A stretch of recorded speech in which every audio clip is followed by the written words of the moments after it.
मुझे मांग संख्या 18 और 19 के ऊपर आपने बोलने का अवसर दिया, मैं आपको तहे दिल से धन्यवाद देता हूं। सभापति महोदय, ये भी एक विडंबना ही है कि सबसे ज़्यादा गालियां जिस विभाग को दी जाती है, अपेक्षा भी उसी विभाग से की जाती है। लेकिन ये भी सत्य है कि राजस्थान के अंदर की कई घटनाएं ऐसी हुई है जो राजस्थान की कला और संस्कृति और राजस्थान की इस धरा को भी शर्मसार करने वाली होती है। सभापति महोदय, मैं किसी घटना का समर्थन इस आधार के ऊपर नहीं करता कि ऐसी घटनाएं होनी चाहिए, लेकिन मैं इतनी बात जरूर कहूँगा। अभी भरतपुर के नदबई से आने वाले माननीय सदस्य ने कहा कि 2 लोगों का अपहरण किया, उस तरीके से आग में जला दिया गया। मैं उसका समर्थन नहीं करता कि यह घटना ठीक है, लेकिन मैं इतना जरूर कहूँगा कि आखिरकार ऐसी ही घटनाओं के इतिहास को भी थोड़ा जान लेना चाहिए कि आखिरकार ये घटनाएं हुई क्यों। जिन व्यक्तियों के खिलाफ गो तस्करी के 5 से 10 मुकदमे दर्ज हो, आए दिन ऐसे अपराधों के अंदर लिप्त रहने वाले लोग हों और उनके साथ ऐसी घटनाएं घट जाए, तो उन घटनाओं की भी निंदा की जानी चाहिए जो उनके कृत्य थे। सभापति महोदय, आज राजस्थान के अंदर जिस तरीके से भूमाफिया, खनन माफिया, बजरी माफिया, ड्रग्स माफिया पनप रहे हैं, इनके ऊपर अंकुश लगाने की आवश्यकता है। और यदि अंकुश लगाने के लिए कानून से बाहर जाने की भी आवश्यकता है तो बाहर पुलिस को जाना चाहिए, क्योंकि भय बिना प्रीत नहीं होती है, डर के बिना अनुशासन नहीं होता है। इसलिए डर जरूरी है। आप मानवाधिकार आयोग की बात की इस आधार के ऊपर आप करें कि साहब मानवाधिकार आयोग के अधिकारों का उल्लंघन किया गया है, तो फिर तो ये होगा कि राजस्थान की भी आने वाले समय के अंदर उसी तरीके से अपराध की एक शरणस्थली बन जाएगा, जहां कोई भी बंदूक उठाने के लिए तैयार नहीं रहेगा, कोई भी इन घटनाओं पर अंकुश लगाने के लिए तैयार नहीं रहेगा, कोई भी अपनी जान को जोखिम डालने के लिए तैयार नहीं रहेगा। सभापति महोदय, मेरा सीधा निवेदन आपसे यही है कि जिस पुलिस से हम अपेक्षा और उम्मीद करते हैं, उसकी बारे में भी हमें चिंता और फिक्र करने की आवश्यकता है। आज राजस्थान के अंदर जिस तरीके से कांस्टेबलों की भर्ती होने के उपरांत 20 साल बीत गए, फिर भी पदोन्नति नहीं है। पदोन्नति दूर की बात है, उनको 9, 18, 27 का लाभ भी नहीं है। आज भी 24 घंटे की नौकरी करने के उपरांत आप उनसे अपेक्षा और उम्मीद ये रखो कि वो तमाम वो कार्य भी करें जो उनकी सर्विस के क्षेत्र में आते भी नहीं है, तो सभापति महोदय चिंता होना स्वाभाविक है। आपसे मेरा निवेदन सभापति महोदय इतना ही है कि आने वाले समय के अंदर इन अपराधों के ऊपर अंकुश लगाने के लिए जयपुर में सबसे बड़ा जो अपराध हो रहा है वो है भूमाफियाओं का अपराध, और इस अपराध को रोकने के लिए किस तरीके से राजस्थान के अंदर तो बात छोड़िए, जयपुर में प्राइवेट कॉलोनाइजर सोसाइटियों का गठन करके एक प्लॉट का पट्टा 3 लोगों को जारी करने का काम करते हैं। 3 लोगों को पट्टा जारी होने के बाद कब्जा किसी का है, पट्टा किसी के पास है, कोर्ट में कौन जा रहा है, यथास्थिति के आदेश लेकर और उस प्लॉट के ऊपर कब्जा करके और कोर्ट का स्टे दिखाकर पुलिस को कार्रवाई करने से भी वंचित कर रहे हैं। आवश्यकता इस बात की है कि इन अपराधों के ऊपर अंकुश लगना चाहिए।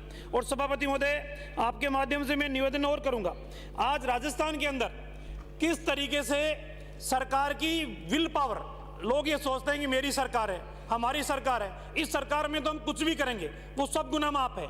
किस वजह से राजस्थान के अंदर झालावाड़ के अंदर कृष्णा वाल्मीकि की हत्या हुई, किस वजह से हरीश जाटव की अलवर के अंदर हत्या हुई, किस वजह से राजस्थान के अंदर अलवर जिले के अंदर योगेश जाटव की हत्या हुई। ये हत्याएं उसी का परिणाम है कि मेरी सरकार है। समय रहते सरकार इन लोगों के ऊपर कार्रवाई करती तो मुझे लगता है ये सारे के सारे लोग जिंदा होते।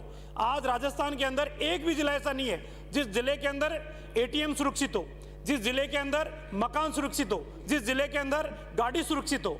आज राजस्थान के अंदर जिस तरीके का अपराध बढ़ रहा है, उस अपराध के ऊपर अंकुश लगाने के लिए उसी तरीके की कार्यप्रणाली भी अपनाने की आवश्यकता है। और सभापति महोदय, मैं तो यहां तक कहूंगा, यदि अपराधियों के ऊपर अंकुश लगाने की आवश्यकता है और कानून के दायरे के बाहर जाने की भी आवश्यकता है तो जाना ही चाहिए, क्योंकि हो सकता है कि हमने अगर किसी की मदद अगर की है तो उस मदद का प्रतिफल के रूप में क्या मिलेगा या नहीं मिलेगा ये तो पता नहीं है। आज राजस्थान के अंदर जितने भी माननीय सदस्य बैठे हैं, इनके ऊपर जीवन के ऊपर कोई संकट आने वाला नहीं है, क्योंकि ये सक्षम भी है, पावरफुल भी है। लेकिन आम आदमी को कोई व्यक्ति परेशान करे, प्रताड़ित करे, तो उसको रोकथाम करने के लिए कौन सा यंत्र हमने तैयार किया है, आवश्यकता इस बात की भी है। सभापति महोदय, आज राजस्थान के अंदर जो क्राइम बढ़ रहा है, वो क्राइम सबसे बड़ा क्राइम यह है साइबर क्राइम। क्यों नहीं हम पुलिस की भर्ती के अंदर पहले ही पोस्टें रिजर्व करने का काम करें कि जो साइबर के रूप में, IT के रूप में जो एक्सपर्ट है, इतनी पोस्टें उनकी रिजर्व की जाती है। आज भी उस 8वीं पास पुलिस से हम अपेक्षा ये करें कि ये साइबर के क्राइम के ऊपर भी अंकुश लगाने का काम करेगा, तो ये संभव नहीं है। सभापति महोदय, आज जिस तरीके से सोशल मीडिया के ऊपर अभी कई मान्य सदस्यों ने चिंता जाहिर की, अभी सुखबीर सिंह जी ने चिंता जाहिर की, ये बिल्कुल बात सत्य है। सत्य घटना मैं आपके सभापति महोदय बताना चाहूँगा। मेरे दोगलाई का एक व्यक्ति मेरे पास आया, आके मेरे को बोला साहब अकेले में बात करनी है। मैंने कहा बोलो क्या बात है। करनी बात अकेले में करनी है। तो मैं उनका बताओ क्या बात है। सभापति महोदय उसने मेरे से कहा साहब मैं इस तरीके से मेरे व्हाट्सएप के ऊपर एक वीडियो कॉल आया, मैंने उस वीडियो कॉल को रिसीव किया। कुछ देर बाद के अंदर वीडियो कॉल कटता है और मेरे पास मैसेज आता है कि यदि आपने इतने पैसे ट्रांसफर नहीं किए तो सोशल मीडिया के ऊपर आपका इस वीडियो को सार्वजनिक किया जाएगा। मैं 1.5 लाख रुपए ट्रांसफर कर चुका हूं और अभी भी फिर मेरे को धमकी दी है 2 लाख रुपए ट्रांसफर करो नहीं तो इसको सोशल मीडिया के ऊपर डालने का काम हम कर रहे हैं। वो कह रहे साहब अगर आज आप मेरे को बचा सकते हो तो बचा लो, नहीं मैं कल आत्महत्या करूंगा। सभापति महोदय राजस्थान के अंदर यदि आत्महत्याओं की आप जांच कराओगे, कई आत्महत्याएं इसी का परिणाम मिलेगी जो सोशल मीडिया के द्वारा टॉर्चर किए हुए व्यक्ति की होगी। सभापति महोदय मैंने संबंधित एसएचओ का है, इसकी नंबर से कॉल आ रहा है, आप इसकी लोकेशन तो निकलवाइए। लोकेशन अलवर के मेवात क्षेत्र की मिलती है। उसके कुछ देर बाद में सभापति महोदय सत्य घटना है, मुझे कहने में कोई एतराज नहीं है। कुछ देर बाद के अंदर वो फोन दोबारा मेरे बैठे रहते हुए आया, मैंने मेरे मोबाइल से वो नंबर मिलाया, लिखा हुआ आया क्राइम ब्रांच बॉम्बे। कोई व्यक्ति क्राइम ब्रांच बॉम्बे लिख के, कोई एसीबी जयपुर लिखे, कोई एसीबी राजस्थान लिखे, किस तरीके से लोगों का शोषण कर रहे हैं। इस साइबर क्राइम के ऊपर भी अंकुश लगाने की आवश्यकता है। एक सभापति महोदय आपके माध्यम से मैं निवेदन करना चाहूंगा, बहुत से पुलिस के जवानों ने बेहतरीन काम किया है, अपनी जान को जोखिम में डाल के भी काम किया है। क्या राजस्थान की पुलिस उनको समय के ऊपर गैलेंट्री प्रमोशन देने का काम कर रही है? आज क्या राजस्थान के अंदर आप उनकी पीठ थपथपाने का काम कर रहे हो? अच्छा काम कर रहे हो, करने वाले को आप धन्यवाद देने का काम कर रहे हो।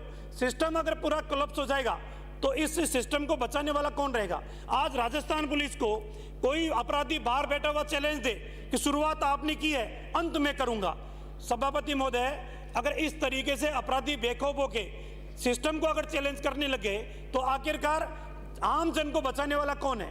मेरा आपके माध्यम से निवेदन इतना ही है कि सरकार यदि इन मामलों में अंकुश समय रहते नहीं लगाई तो आने वाले समय के अंदर एक बहुत बड़ी विडंबना है। और एक अंतिम बात सभापति महोदय कहता हूं, 6 चरणों के अंदर अपराध की अंतिम स्टेज पहुंचती है। पहला स्टेज एफआईआर दर्ज होना, दूसरी स्टेज इन्वेस्टिगेशन होना, तीसरी स्टेज चालान पेश होना, चौथी स्टेज न्यायालय के अंदर प्रक्रियाधीन, और फिर 5वीं स्टेज आता है निर्णय, और निर्णय के बाद में 6ठी स्टेज आती है अपील। सभापति महोदय क्या समय के ऊपर अपराधी को हम सजा देने का काम कर रहे हैं? आज भी राजस्थान के अंदर कितने न्यायालयों के अंदर मामले विचाराधीन है? क्या सरकार समय निर्धारित समय के अंदर उन प्रकरणों को निस्तारण करने का काम कर रही है? क्या सभापति महोदय आज भी राजस्थान के अंदर आपके थानों के अंदर जो एक्सीडेंट के अंदर व्हीकल खड़े हैं, चोरी के जो व्हीकल खड़े हैं, क्या उनको डिस्पोजल करने की कोई पैनामा बना हुआ है ताकि समय के ऊपर उनको निस्तारण हम कर सकें? आवश्यकता इस बात की है कि न्याय के अंदर अगर देरी है वो भी अपराध की श्रेणी के अंदर आता है। इसलिए जुल्म करने वाले व्यक्ति को हम समय के ऊपर अपराध के दायरे, कानून के दायरे में सजा नहीं दिलाएंगे तब तक राजस्थान के अंदर शांति स्थापित नहीं हो सकती। और एक बार अंत में सिर्फ मैं इतना निवेदन करूंगा कि राजस्थान में अपराधियों को अंकुश लगाने की आवश्यकता है तो अपराधियों को अपराधियों की भाषा के अंदर ही समझाने का प्रयास शुरू करें। अगर विकास दुबे की गाड़ी पलटी खाती है तो राजस्थान में भी विकास दुबे की गाड़ी को पलटी खिलाओ, तब जाके अपराधी रुकेंगे। धन्यवाद। श्री मनोज कुमार।